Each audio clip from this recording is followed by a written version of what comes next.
Explain करूंगी monk और teacher की लव स्टोरी का पार्ट 7। तो चलिए वीडियो स्टार्ट करते हैं। जुनको सोते हुए ड्रीम में देखती है कि उसने ईएलए में पार्टी के दौरान होशिकावा का हाथ पकड़ा।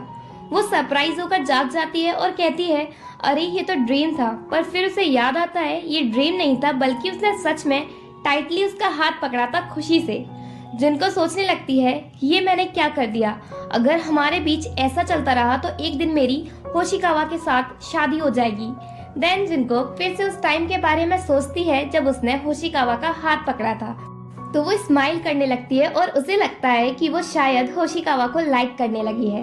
पर फिर जिनको खुद से कहती है, ऐसा कैसे हो सकता है, मैं उसे कैसे लाइक कर सकती हूँ। मैंने अभी तक कियोमिया के साथ भी तो बात क्लियर नहीं की है, पर अब जो भी हो मैं उसका सामना करके सारी बात क्लियर करूंगी। देन जिनको रूम से बाहर आकर अपने पेरेंट्स को गुड मॉर्निंग कहती है तो वहाँ होशिकावा भी होता है और वो जिनको से डायरेक्टली कहता है, मैं तुमसे शादी करूंगा।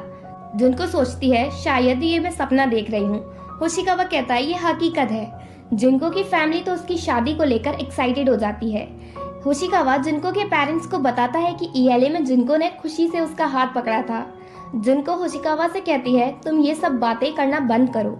फिर होशिकावा जिनको को दिखाता है कि उसने उनके फोटोज वाले 2000 पोस्ट कार्ड तैयार करवा लिए हैं वेडिंग में गेस्ट को देने के लिए।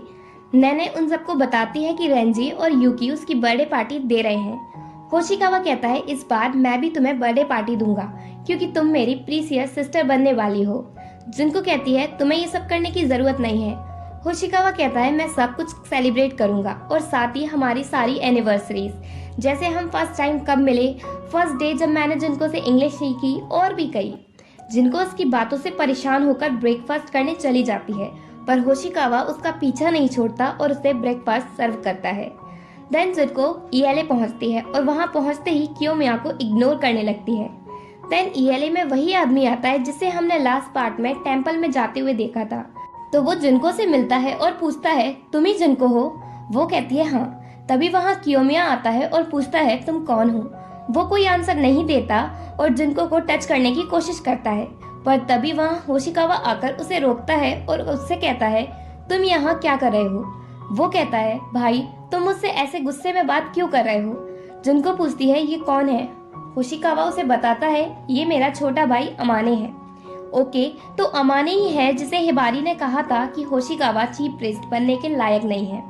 देन अमाने ईएलए से चला जाता है। होशिकावा जिनको को बताता है कि जब अमाने 14 इयर्स का था तो उसे ट्रेनिंग के लिए टोक्यो के टेम्पल में भेज दिया था और अब ये अचानक से वापस आ गया। जिनको पूछती है, पर ये यहाँ मुझसे मिलने क्यों आया? होशिकावा कहता है, मुझे नहीं पता। देन क्लास के टाइम होशिकावा जिनको को बड़ा परेशान करता है। थोड़ी देर बाद ईएलए में नैने आती है और जिनको को बताती है कि वो रेंजी और यूकी के साथ बर्थडे पार्टी की बात करने आई है। होशिकावा कहता है, बर्थडे की तैयारियां ऑलरेडी हो चुकी हैं और वो उन्हें बहुत लंबी लिस्ट दिखाता है कि बर्थडे में क्या क्या होगा। जिनको कहती है, तुम्हें इतनी सारी तैयारी करने की जरूरत नहीं है। होशिकावा कहता है, तुम टेंशन नहीं लो, जब तुम्हारा टर्न आएगा तो मैं इससे भी अच्छी तैयारी करूंगा। जिनको कहती है, कोई जरूरत नहीं है और चली जाती है। नेक्स्ट डे टेम्पल में हिबारी होशिकावा से कहती है, तुम इस टेम्पल के चीफ प्रीस्ट बनने के लायक नहीं हो और इस टेम्पल का चीफ प्रीस्ट सिर्फ एक पर्सन ही बन सकता है और अगर तुम इस टेम्पल के चीफ प्रीस्ट नहीं बने तो इस टेम्पल में तुम्हारे लिए कोई जगह नहीं होगी।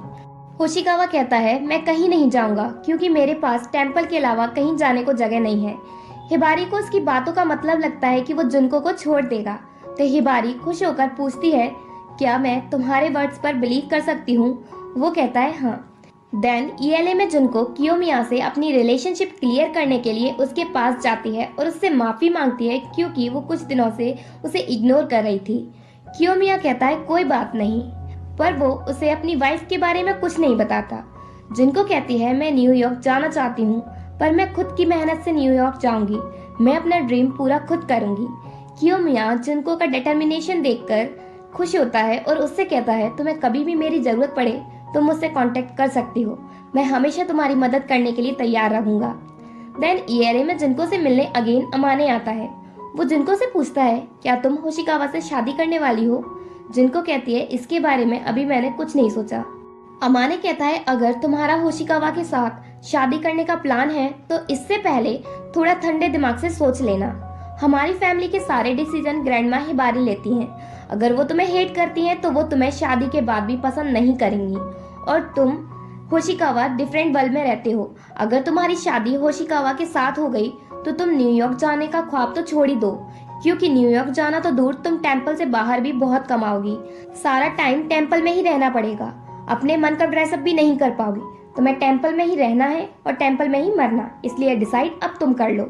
जिनको को इतनी सारी बातें बताकर अमाने चला जाता है। जिनको उसकी बातें सुनकर टेंशन में आ जाती है। अमाने ये सब इसलिए कर रहा है जिससे जिनको होशिकावा से शादी ना करे। रात के टाइम जिनको घर आती है तो देखती है कि आज होशिकावा उसके घर नहीं आया, तो वो उसे मिस करने लगती है और जब होता है तो उसे इरिटेट हो जाती है। जिनको होशिकावा को इतना मिस करती है कि उसके ड्रीम्स में भी होशिकावा आता है और वो उसे किस करने की कोशिश करती है। किस करते टाइम वो बेड से गिर पड़ती है। जागकर जिनको बड़ा एम्बेरस फील करती है कि वो होशिकावा को किस करने वाली थी। देन जिनको नैने के लिए बर्थडे गिफ्ट लेने जाती है और वो अपने साथ होशिकावा को लेकर जाती है। होशिकावा बड़ा खुश होता है कि आज फर्स्ट टाइम जिनको ने उसे बुलाया। नैने के लिए गिफ्ट लेने के बाद वो दोनों दूसरी शॉप में जाते हैं जहां बहुत लंबी लाइन होती है। लाइन की वजह से उन्हें लाइन में खड़ा रहकर वेट करना पड़ता है। होशिकावा कहता है, मैं हमेशा से चाहता था कि मैं लाइन में खड़ा हूँ अपने लवर के साथ। ये बात सुनकर जिनको शर्मा जाती है। होशिकावा कहता है, मैं देख रहा हूँ तुम कुछ दिनों से स्ट्रेंजली बिहेव कर रही हो। वो कहती है, ऐसा नहीं है। होशिकावा पूछता है, क्या इसका कुछ लेना देना कियोमिया से है? वो कहती है, नहीं। होशिकावा कहता है, मुझे झूठ पसंद नहीं है। जिनको कहती है, मैं सच कह रही हूँ। कियोमिया के घर जाने की बात को लेकर होशिकावा जिनको से लड़ने लगता है। जिनको कहती है, तुमने कियोमिया की बात ही क्यों की? वो कहता है, जिनको तुम्हें नहीं पता तुम कितनी अट्रैक्टिव हो, पर फिर भी तुम थोड़ा अवेयर रहो क्योंकि तुम बहुत क्यूट हो। जिनको पूछती है, तुम मुझ पर गुस्सा हो रहे हो या कॉम्प्लीमेंट दे रहे हो? होशिकावा गुस्से से कहता है, कॉम्प्लीमेंट दे रहा हूँ। तो जिनको भी चिल्लाकर थैंक्स कहती है। रात के टाइम टेम्पल में अमाने होशिकावा से कहता है कि ग्रैंडमा, अब आपको टेम्पल का चीफ प्रीस्ट बनाना नहीं चाहती। अब आपके पास 2 चॉइसेस हैं। फर्स्ट, जिनको के साथ ब्रेकअप कर लो और टेम्पल के चीफ प्रीस्ट बन जाओ। सेकंड, अगर जिनको के साथ रहना है तो चीफ प्रीस्ट बनने का सपना छोड़ दो। होशिकावा कहता है, मैं चीफ प्रीस्ट भी बनूंगा और जिनको को भी नहीं छोड़ूंगा। अमाने कहता है, ठीक है, देखते हैं क्या होगा। दूसरी तरफ हम हिबारी को देखते हैं जिसने डिसाइड कर लिया है कि अब वो होशिकावा को टेम्पल का चीफ प्रीस्ट नहीं बनाएगी। टेम्पल के चीफ प्रीस्ट और अमाने हिबारी से बहुत रिक्वेस्ट करते हैं कि वो होशिकावा को एक चांस और दें, तो हिबारी मान जाती है और कहती है, ठीक है, होशिकावा से कहो कि वो आज रात 8 बजे मुझसे मिलने आए। अमाने जाकर होशिकावा से कहता है, मुझे आपको कुछ बताना है, ग्रैंडमा आपसे मिलना चाहती हैं। देन ये सीन यही एंड होता है। अमाने ने होशिकावा को सारी बात बताई या नहीं, इसका हमें आगे पता चलेगा। अमाने की बात सुनकर होशिकावा नैने की बर्थडे पार्टी के लिए निकल जाता है और इसी के साथ पार्ट 7 एंड होता है।